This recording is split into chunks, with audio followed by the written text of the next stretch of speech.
Hey YouTube, what's going on? Welcome back to the channel. This is There Has to Be Something More. I'm your humble host Scott Moore, and you are now in Quetzaltenango, Guatemala, better known as Xela. Anyway, today I'm here with the now world famous Matilda. We're out for a walk, stopped in the park for a bit, out getting some of our daily exercise, and today I thought I'd cover 5 things I love about living here.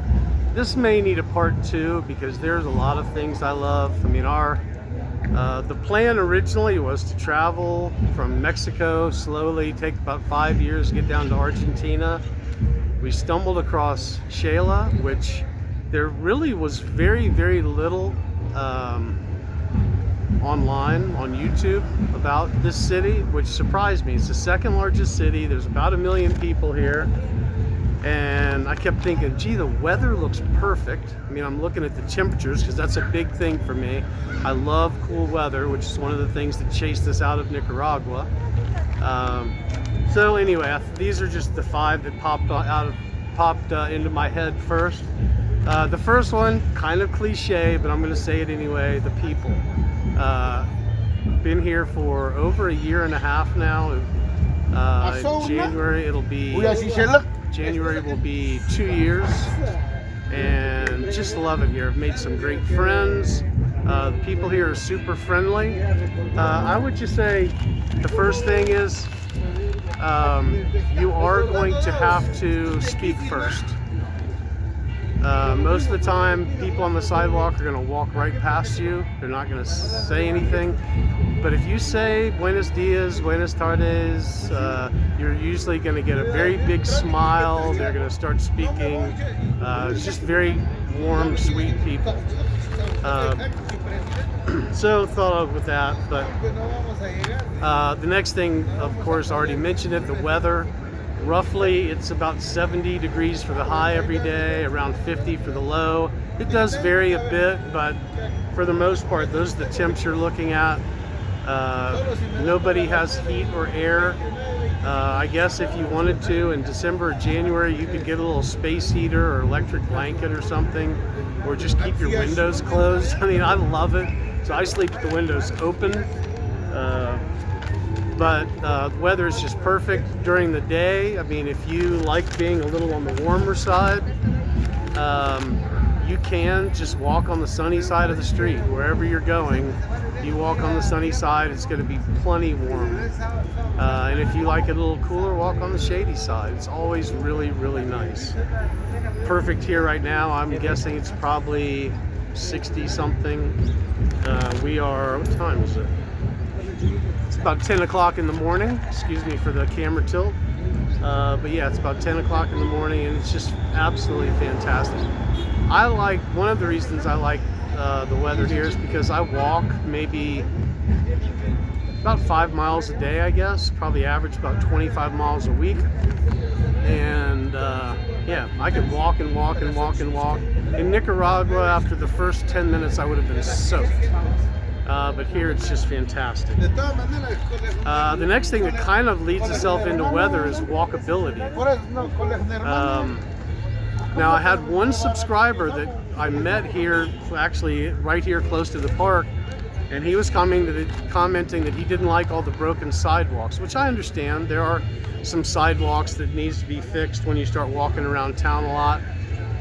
I don't know. One thing is, I guess I'm a little bit used to it. Another thing is, I kind of find my routes. So if I walk down a street and it's one, like for example, I go to the supermarket a couple times a week, and it's maybe a 15-minute walk or so.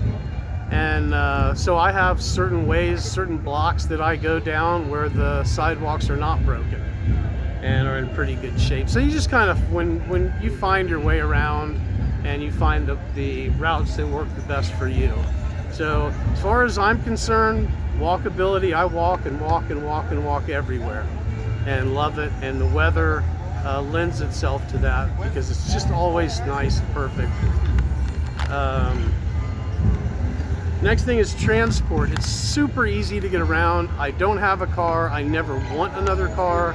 I hope I never need another car. I'm going to try not to put myself in a place where I need one. But I can walk almost everywhere. I walk to the supermarket and walk home. But if I need to, they've got, the first thing would be Uber, taxis, and InDrive. InDrive's kind of a new, it's a little bit like Uber, except you get to name your price. So if you don't like the Uber price, you can go on InDrive and it'll ask you what price you want to pay. If nobody takes you up on your offer, then you just bump it up a little bit. So kind of a cool thing. And so I use InDrive way more than I use Uber. For most of the places I go, if I want to go to the supermarket, if I want to go to any of the 3 malls, I can usually grab a microbus. And buenos dias. I can usually grab a microbus that costs 2.5 quetzales, which is 35 cents, something like that. So round trip, I can go to the mall and back for like 60, 70 cents, somewhere around there. It's an easy trip. If you need to go farther, you can get on what they call a chicken bus, which is an old US school bus that's been fixed up. $4 or $5 can take you from one city to another, depending on how far you're going. But really, really easy to get around. You can always get private cars if you want to pay a little more, but it will be a lot more than a chicken bus. So very popular ways to get around, super inexpensive, very easy. For the microbuses, which, you know, they haul around 10, 12 people. Sometimes they'll fill it up and it'll have 15 people. You know, me, I have plenty of time, so I usually just wait and catch the next one if it's too full. And then the cost of living. So cost of living, I would say my cost of living is about 25% of what it was in the US. Could be as low as 20. If you're checking cost of living, probably the best website I know of is called numbeo.com, Numbeo.com. With Numbeo, you can go on there and you can compare cost of living from a city in Guatemala to a city in Brazil to a city in Thailand. You can also find things on there that you use, because everybody's costs are going to be different. Everybody spends differently.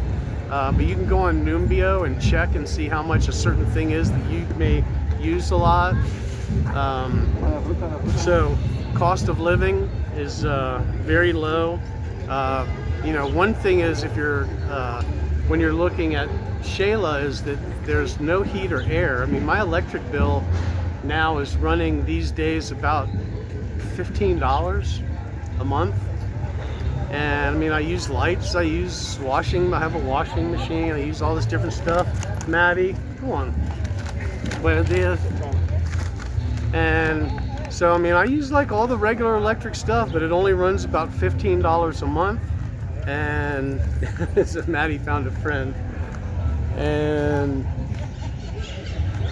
so, yeah, super, super cheap. There are cheaper places. You can go to Thailand or other places and it'll be cheaper, but this is very inexpensive here. You know, you're kind of comparing quality of life and cost of living. And here I think you get a good combination of the two.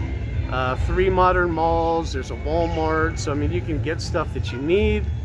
You know, you've got fast food places if you like McDonald's and Burger King. Stuff like that. I don't go there, but very popular here. Pizza Hut, Domino's. So you pretty much get most things you like. There are certain things that I cannot get that I wish I could. I'm vegan, been vegan for over 8 years. There's a lot of vegan food I cannot get. Most of it's better that I don't, because it's not super healthy, but like Beyond Burgers, Impossible Burgers, a lot of the processed vegan stuff that I love and I miss. You know, like Impossible Whoppers at Burger King.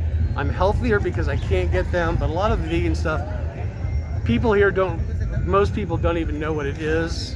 Here you would say vegano, and they still don't really understand what the difference is between that and vegetarian.